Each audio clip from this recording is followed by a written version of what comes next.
tim yang finish peringkat 5 di 3 kompetisi itu bakal otomatis masuk ke Liga Champion. Sekarang kan ada di Liga Inggris ada Tottenham Hotspur ya. Kan gitu, Tottenham Hotspur. Jadi sebenarnya ini peluang Spurs nih kalau misalnya mereka nggak bisa finish di 4 besar, finish di 5 besar pun mereka bisa masuk ke Liga Champions musim depan. Bukan MU ya? Kalau ngelihat MU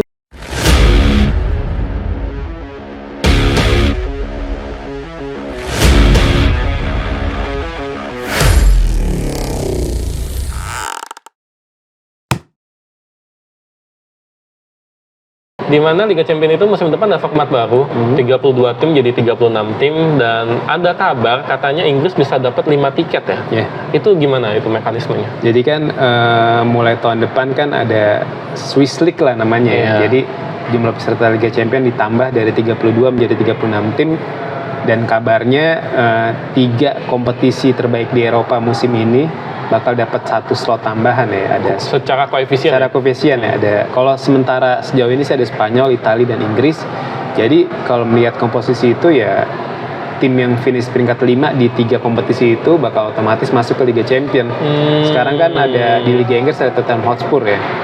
Kan gitu, Tottenham Hotspur. Jadi sebenarnya ini peluang Spurs nih kalau misalnya mereka nggak bisa finish di 4 besar, finish di 5 besar pun mereka bisa masuk ke Liga Champions musim depan. Bukan MU ya?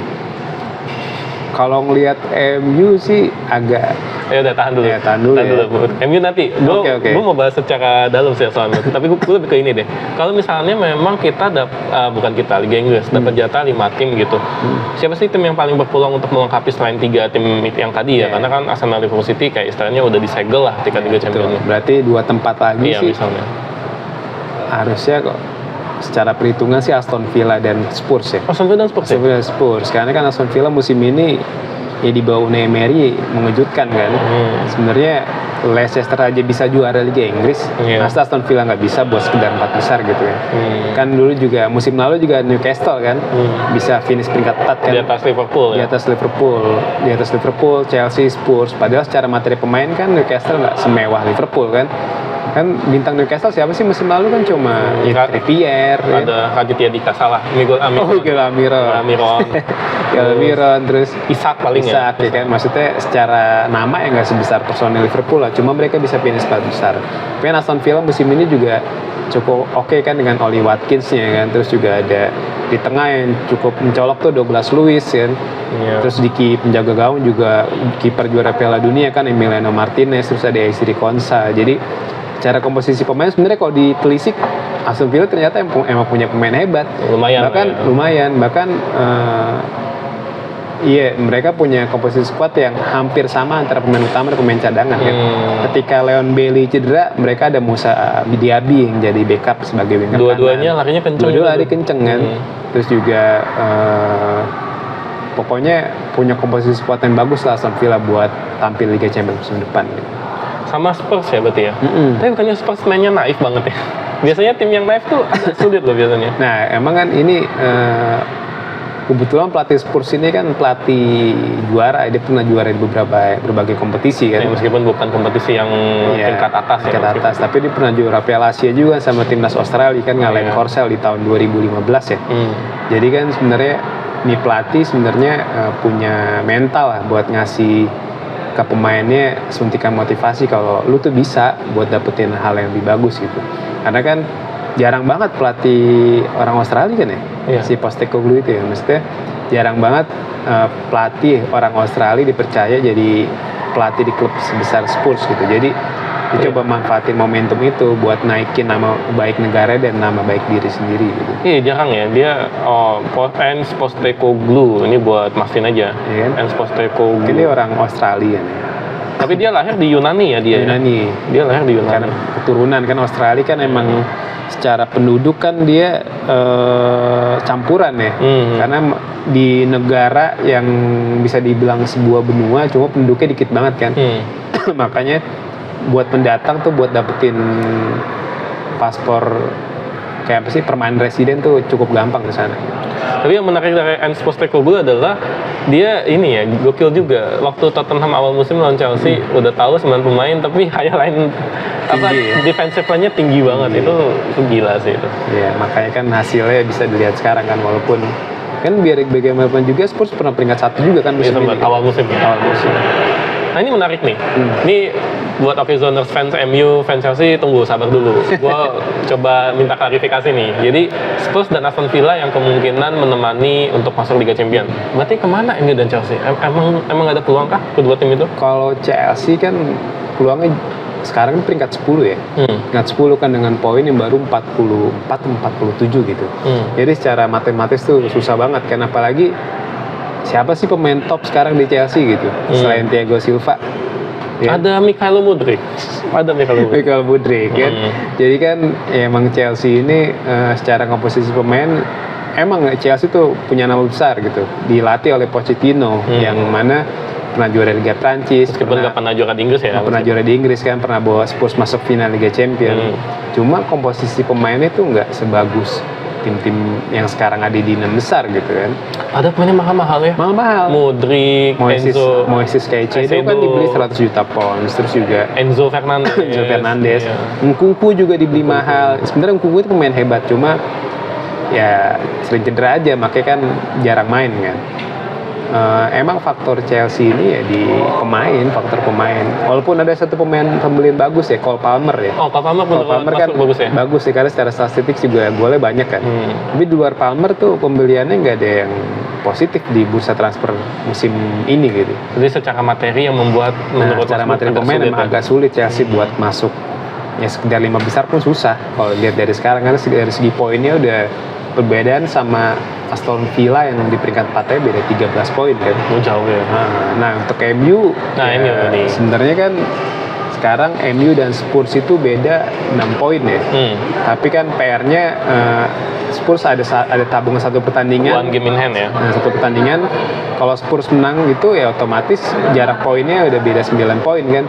Di sepak bola modern tuh mengejar 9 poin susah banget kan, apalagi kan Spurs juga walaupun sempat naik turun, cuma akhir-akhir ini performa udah mulai membaik ya, terutama ketika Son sudah kembali dari Piala Asia ya kan. Madison juga balik lagi. Nah, Madison juga ya kan. Juga sekarang lagi nungguin Richarlison ya. Mungkin kalau Richarlison udah sembuh ya Spurs makin oke lagi. Terakhir kan mereka ngebantai Aston Villa 4-0 kan. Yang mana Aston Villa itu pesaing mereka dan memperebutkan 4 slot teratas nih. Jadi kalau saya melihat sih peluang MU untuk lolos ke Liga Champions musim depan agak sulit, walaupun sekedar untuk finish di 5 besar gitu.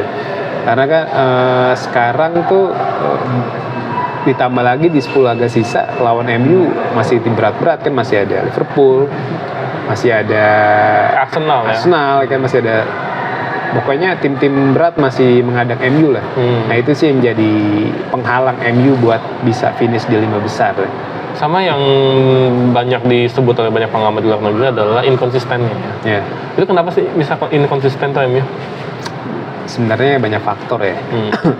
Mulai dari manajemen juga, dari manajemen, pelatih kan, manajemen juga keluarga Glazer kan dikenal orientasinya bisnis banget ya. Jadi pembelian pemain juga kadang-kadang kurang pas. Seperti Anthony kan di 100 juta pounds, tapi kan hasilnya ya muter-muter doang kan, nggak ada hasilnya. Terus juga dari segi pelatih juga Ten Hag nggak bisa menjaga gimana kondusivitas ruang ganti kan.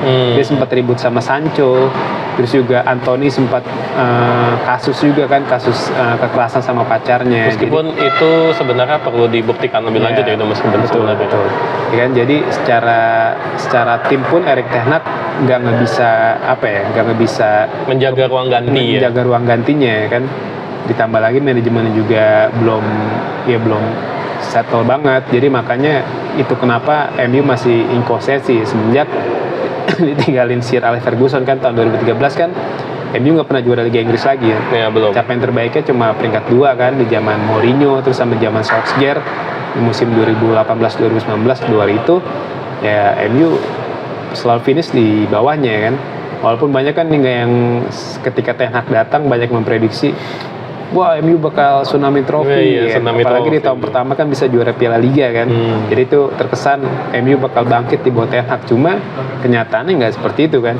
Liga Inggris sekarang mereka cuma di peringkat 6 dan peluang untuk main di Liga Champions juga agak kecil kan melihat beberapa kekalahan di laga-laga terakhir. Tadi menarik ya, tadi dibahas soal manajemen, pelatih, dan juga ada yang menyebut ini semua sebenarnya salah pemain gitu. Karena pemainnya kayak nggak disiplin gitu, maksudnya fokus aja ke sepak bola gitu. Sebenarnya siapa yang salah sih sebenarnya antara manajemen, pelatih, dan pemain ini? Kalau dibilang yang salah, ya setiap elemen pasti punya kekurangan masing-masing kan ya. Manajemen juga kan dalam penunjukan, kan sejauh ini juga MU kan nggak punya, setelah ditinggal Ed Woodward juga MU nggak punya direktur olahraga yang benar-benar pas kan buat Murtock ya sebenarnya. Kan? Nah, cuma kan dia ya Murtock, cuma kan nggak, dalam pemilihan pemain juga kurang bagus ya. Sekarang kan rumornya dia mau datengin direktur olahraga Newcastle kan si Dan Ashworth itu. Dan Ashworth kan harapannya dengan datangnya Dan Ashworth nanti di akhir musim ini MU bisa datengin pemain-pemain yang emang pas dengan kebutuhan pelatih. Nah sejauh ini mungkin komunikasi antara Ten Hag dan Murtock itu yang kurang bagus ya. Jadi pemain yang datengin juga nggak benar-benar yang dibutuhin Ten Hag gitu kan. Terbukti kan ya siapa musim ini pembelian MU yang top selain ya paling Højlund ya. Højlund kan masih oke lah. Beberapa bulan terakhir sempat oke, setelah sempat mandul juga di awal musim kan. Onana kan kurang banget ya. Tapi Onana belakangan oke sih, belakangan ya. Belakangan oke. Selain Onana siapa lagi satu lagi? Mason Mount. Mason Mount ya kan lebih sering cedera kan.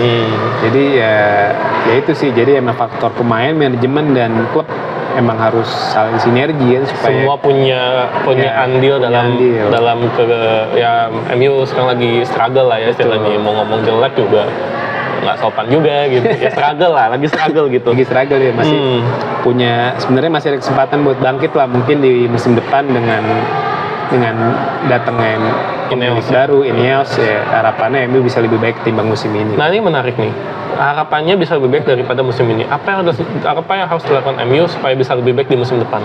Ya pasti manajemen baru yang minoritas ini 25% bisa awalnya pasti segera menelaah nih, maksudnya apa sih yang salah di tubuh MU gitu kan. Entah dari manajemen lama, terus juga dari segi pemain, segi pelatih gitu kan. Mungkin kan ya datangnya Ineos bisa jadi juga datangnya pelatih baru kan. Pelatih baru kan sekarang kan pelatih berarti Ten Hag dipecat loh. Bisa ada peluang kan sekarang kan rumor ya banyak lah nama-nama ya, seperti ada Roberto De Zerbi, ada Ruben Amorim juga, terus ada baru Thiago Motta kan pelatih Bolonya masuk ke list calon pelatih MU. Jadi ya kita menarik nanti sini gimana sih gebrakan dari Ineos nih, dari Sir Jim Ratcliffe ini nih, kira-kira dia bakal ganti pelatih baru atau enggak. Karena kan kalau rumor yang beredar sekarang di media-media Inggris ya rame banget sih kalau MU tuh bakal ganti pelatih ya paling enggak di akhir musim ini. Jadi tuh Ten Hag dikasih kesempatan ya buat bawa MU paling enggak bisa masuk ke zona Liga Champions. Kalau misalnya MU bisa masuk zona Liga Champions, peluang buat dipertahankan Ten Hag ya kemungkinan besar. Cuma kalau enggak masuk ke zona Liga Champions, apa alasan MU pertahanin dia gitu? Agak susah juga ya.